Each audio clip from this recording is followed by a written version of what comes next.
Hey, what's up, everybody? Hey, we are going to make some spaghetti sauce today. I was going to make some spaghetti for dinner anyway. I like to make my own sauce as opposed to buying it. If I do buy it, I will generally buy, I can't remember the name of the brand. It's not Ragu, it's not Berea, I can't remember. Anyway, I like to make my own sauce. Generally, it ends up being cheaper than what you're going to do, what you're going to buy in like a big jar. So that's what we're going to make today. Meatless sauce. I'm actually going to make the meatballs separate. We're not going to put that in the video, but we're going to do a meatless sauce today. So that's what we're looking at. So basically what we'll have is we'll have some vegetables, some tomatoes, some canned stuff, and we'll be good to go. So that's what we're looking at. So let's get into it. Alrighty, so we are going to start with what's called a mirepoix, Mirepoix, very Frenchy word. I guess I did spell it. I was going to say, don't ask me to spell it. Don't ask me what it means. Basically, it's carrot, some celery, some onion, and then we're going to throw in some garlic too. Basically, kind of leaning in towards the Italian side of stuff. Now, the thing that I have found is when you kind of cook stuff like this, they will generally tell you to start your onions first because they say they take the longest, but I actually think that the carrots take the longest just because they tend to be a little thicker or stiffer or whatever. So I'm going to take the ends off the carrots, knock those down. I already peeled the carrot here off screen. And then what I try and do is I try and knock these down into the same kind of size, thickness or size and shape. So I'll kind of cut it where the skinny end starts to be a little fatter. And then usually what I'll try and do with these is I'll cut them in half. Try and keep that in the camera.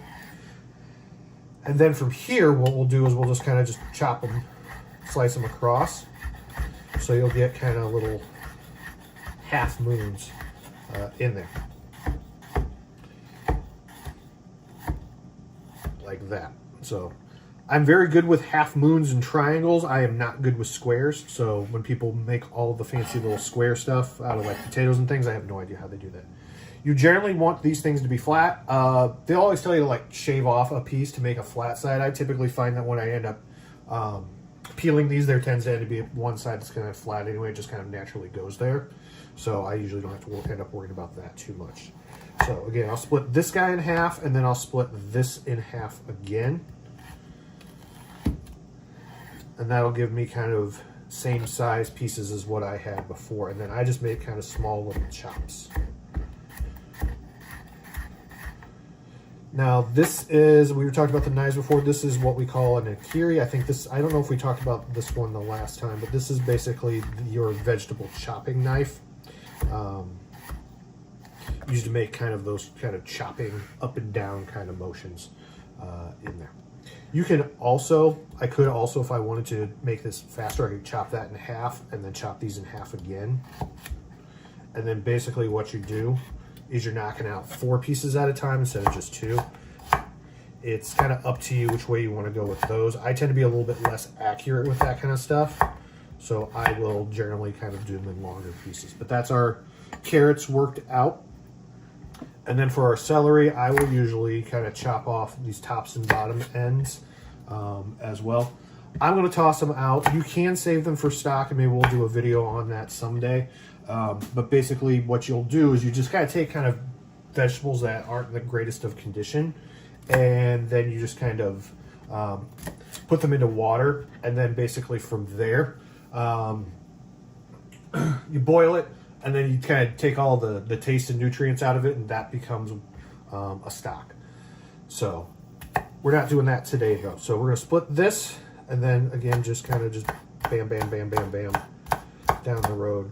And again, I am not totally accurate with this stuff. I do try and keep them smaller, especially for things like spaghetti sauces. You don't kind of really want a big chunk of carrot or celery in there.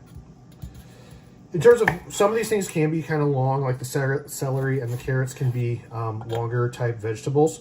What you can do with those, the rule that Jet Tila said that I kind of follow is don't cut anything longer than your own knife.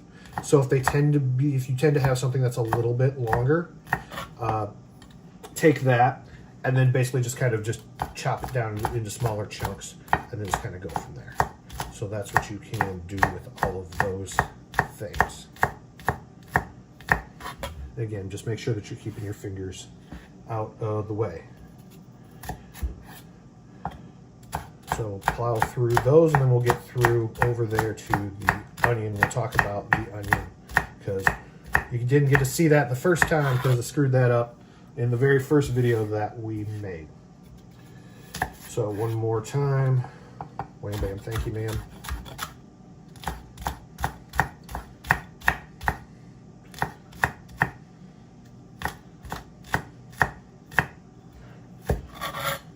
And for those folks who like to watch for the Top Chef reviews, I have not watched that yet. I'm waiting for the wife. So we will do that probably tomorrow. All right.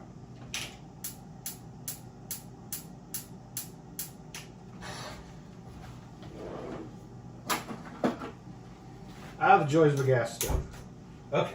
Sometimes she lights and sometimes she doesn't, so sometimes you have to wait on that.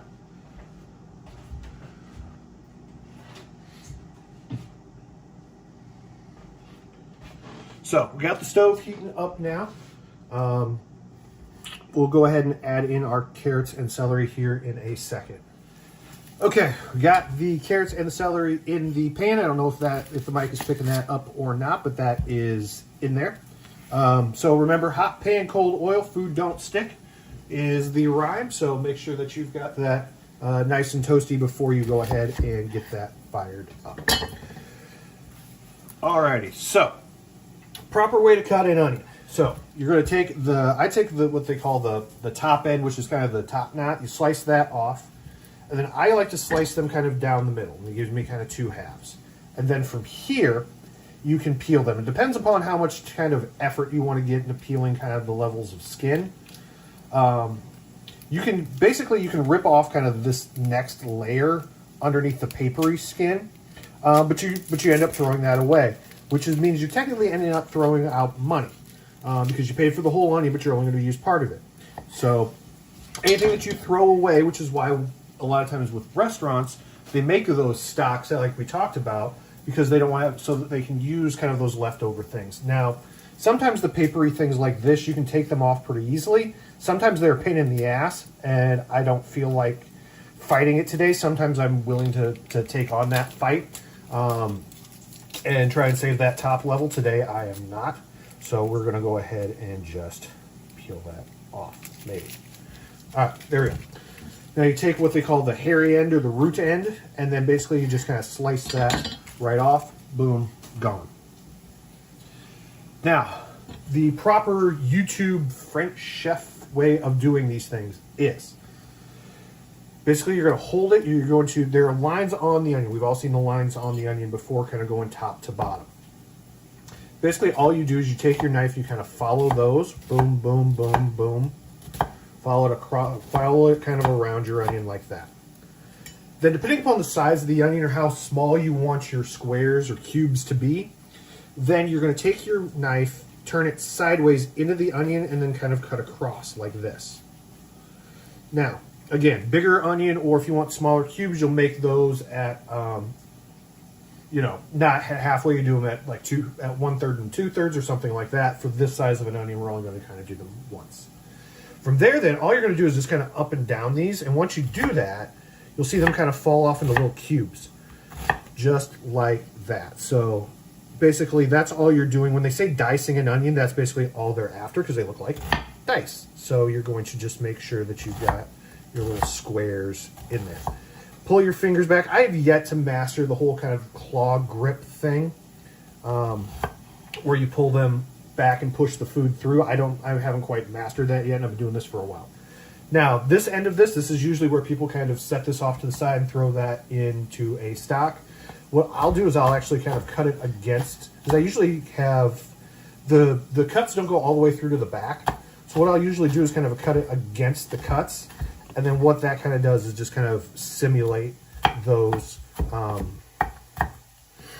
same kind of squares. And yes, I did almost cut myself right there. With those. So that's half the onion right there. Again, we're going to do that one more time. Just kind of making the cuts along the lines there as well. Crossy cross, boom, boom, boom, boom, boom. And then just up and down.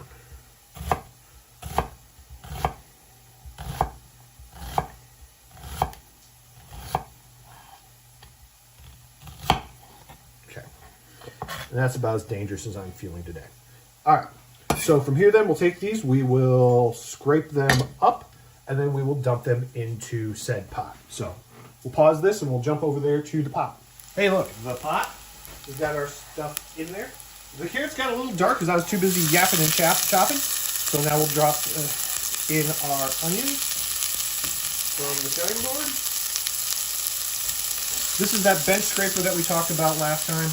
I think I got this for like 10, 12 bucks at like Target. They're super handy for little kind of small things like that, or when you're making bread or chopping stuff like that. All right, from here then, we're just going to go ahead and stir it. I'm actually going to turn this heat down. I had it on high. That's probably too high. I'm going to turn it down to low real quick, I'll bring it back up to medium in a moment.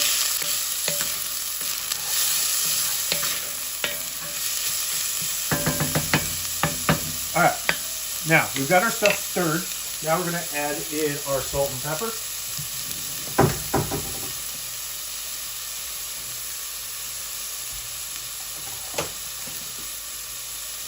Just to give those a good seasoning. Boom, boom, boom, boom, boom.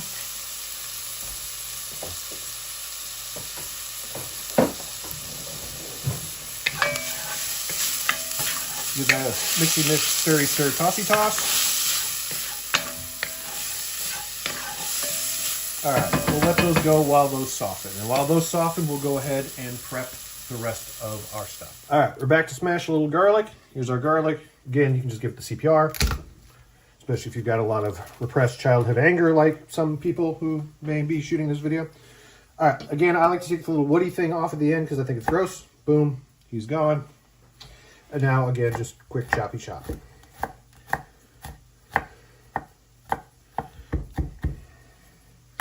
Clean that off. Try and scrape that all together. Run that through a couple of times. And usually with like this here spaghetti sauce, it's going to be a little more chunky, so it's okay to have this kind of not be as fine as you need it to. All right. Or not be very fine, I guess. All right. That, clean that. Boom, boom. All right, on the bench scraper.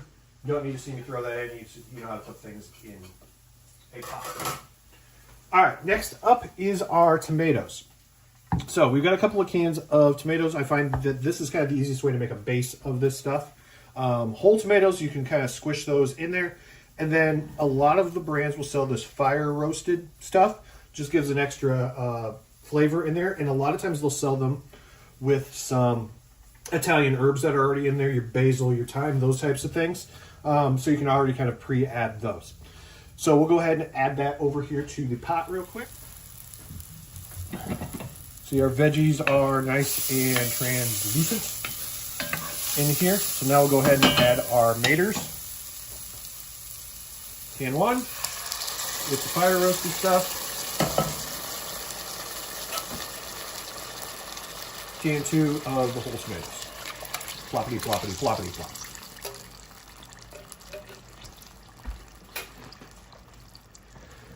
Give that a stir, and I'll usually kind of break up the tomatoes here as well.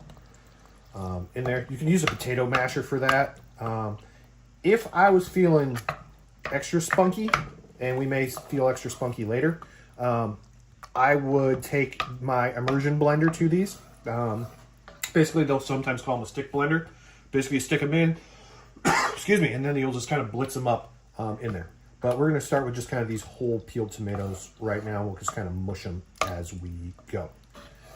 Now, with the tomatoes, the canned ones can taste a little tinny, a little canny in here. So what we'll do is I like to add fresh tomatoes to this. So let's go ahead, come over here and chop those up. Lots of back and forth today. I should have planned this better. All right. This is a serrated knife. Sometimes they'll call it a bread knife. It's called serrated because you got kind of these little kind of ridges that go across this. These are really great for cutting tomatoes or bread or whatever soft things. So I like to use this for my tomatoes. So basically all you do is kind of slice it down right there. And then again, you can use whatever you want with that. Now, if I really wanted to make squares, I could like square off the top and the bottom and then cut this in half and then kind of just make like go like this, and then turn it 90 degrees, and then 1, 2, and now I've got like little tomato squares. If you really want to be fancy about it, you can do that. I want to toss these in again. You know how to put things in pots. You don't need to see me do that.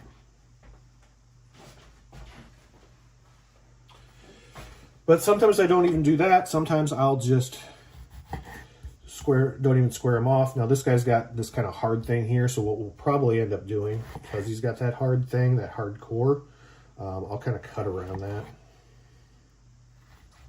if I can, and then I'll just... Tomatoes are soft enough that they'll just kind of just melt in the sauce anyway, so it doesn't really, so you don't really kind of have to be like, again, fancy squares or anything like that. Now, if you want to practice, absolutely, you can certainly do that and make your little fancy squares. But for me, just not worth it. So, boom, boom, boom. Then I turn it this way and boom, boom. And then there we go. We got those. And then this guy, let's go ahead and cut that. And then across. There we go. For our tomatoes.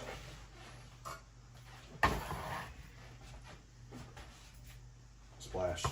Splash. This is a one phone camera setup, so sometimes we can't go back and forth. All right, so our raw tomatoes are in here. We'll take that. We'll mix them in with the canned tomatoes. Again, I'll just give them kind of a smush, get those juices stirring, and off they go. Just kind of just melt down at this point. So we're basically just looking for this stuff to kind of break up. You know what? I just realized I kind of did this out of order. This is tomato paste in a tube. I love it in the tube because I can just kind of squirt and kind of control it that way rather than having to put in a giant can. Technically, you're supposed to put this in with the raw vegetables. So before I put in all the canned stuff, I should have put this in first and mixed it together. I screwed that up. So we're going to just kind of squirt this in. Usually about a squirt for me is about a tablespoon if you really want to get into measuring things. And then you can basically put that in there to give it an extra level of tomatoey flavor as well. So you've got that going for you. So you can see I really kind of hit tomato kind of a couple of different ways. So we've got the fresh raw tomatoes, we've got the canned tomatoes, we've got the canned whole tomatoes, the canned fire roasted tomatoes, we got tomato paste as well to go with our carrots, celery, and onions. And then they were cooked in olive oil. So you've got that kind of flavor going in here as well. Now from here, we're just going to basically let this cook.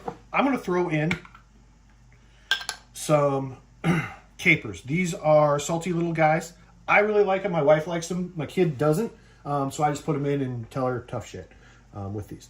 You can use the brine. The brine is actually, you could consider the brine kind of another ingredient as well. But I like to throw these in just to give it kind of another little salty bit in there. Sometimes if I'm really feeling crazy, I'll throw in some olives in here. I don't think I have any olives to throw in my spaghetti sauce. Do I have olives?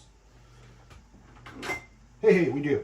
All right, so we'll chop up some olives and we'll toss them in there so you guys can see those. Quick chop on the olives, in they go.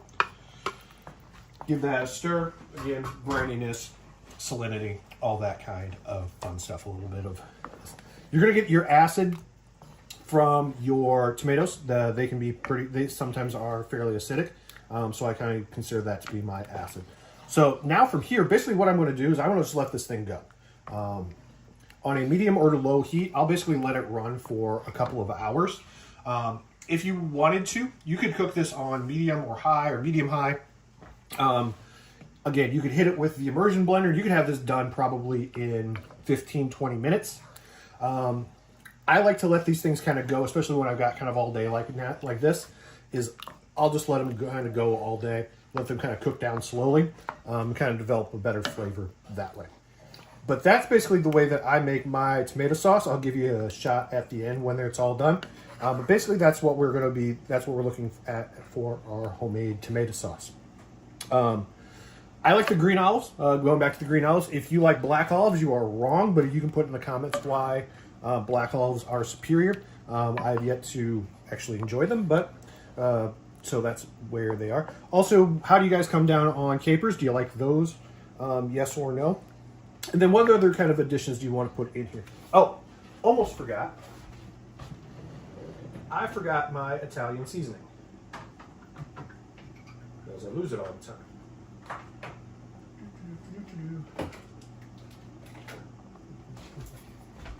All right, we got the gourmet stuff here from Hy-Vee. We'll just go ahead and drop that in. As you can see, we are not a grocery store specific. The canned stuff came from Fairway, and then that came from Hy-Vee. And then just kind of dump this in and mix it through. Absolutely, if you've got fresh stuff, as we are coming here into spring and summer in the Midwest, if you've got fresh thyme, fresh dill, fresh parsley, fresh basil, whatever else you want to throw in here, absolutely throw that stuff in here. But right now, all I have is the dry stuff, so that's what we're going to go ahead and use and mix that through. All right, we're going to let this go, like I said, for a couple hours. We'll come back and we'll take a look at what it's going to look like kind of as the finished product. Oh, I almost forgot one thing. The super duper semi-secret ingredient. These parm ends. So if you buy the blocks of the parm, not the shaky stuff, not the powdery stuff, but the actual like stuff that you've got to actually like scrape yourselves. Once you get to the ends of these, you can just drop those right in there, and that will add that kind of cheesy element to your sauce.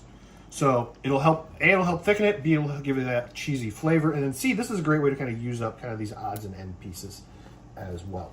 So instead of sitting there and scraping a whole one or shredding a whole one in there, mix in, you know, those rinds and just let them kind of just cook in there, and they'll melt in, making those thicker. Other thing I forgot to mention, people will a lot of times put in sugar to help offset the acidity of the tomatoes. I generally don't do that. I usually kind of like it this way, probably because I use a lot of the canned stuff where that acidity is kind of taken off a little bit. But certainly if you think, if you want to put sugar in here, you certainly can. I know that's like a big no-no in like Italian cultures. Like the nonas over there, that's like blasphemous. But a lot of like Italian Americans do that. So that's kind of up to you whether you want to do that. I typically do not put that in there. All right. From here then we'll go ahead and we'll jump out a couple hours and take a look at what the finished product will look like. All right. This is a stick blender, immersion blender. Sometimes you'll hear them call it a boat motor. Basically, it does exactly this. You put it in, you turn it on, and it like makes your stuff smooth. Let me see if I can get the cord out of the pot.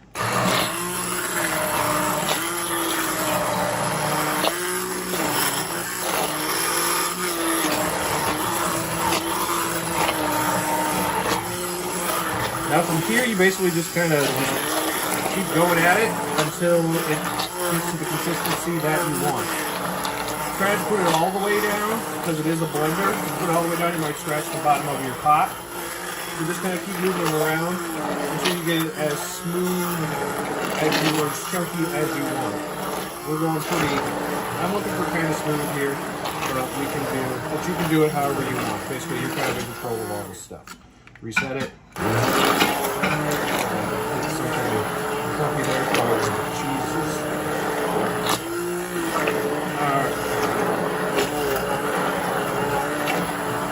There we go. Nice and smooth. If you pull it out, it will make a mess and your wife will be mad at you. Alrighty guys, that is it for the spaghetti sauce. Thank you for watching. Make sure that you like and subscribe, and we will talk to you next time.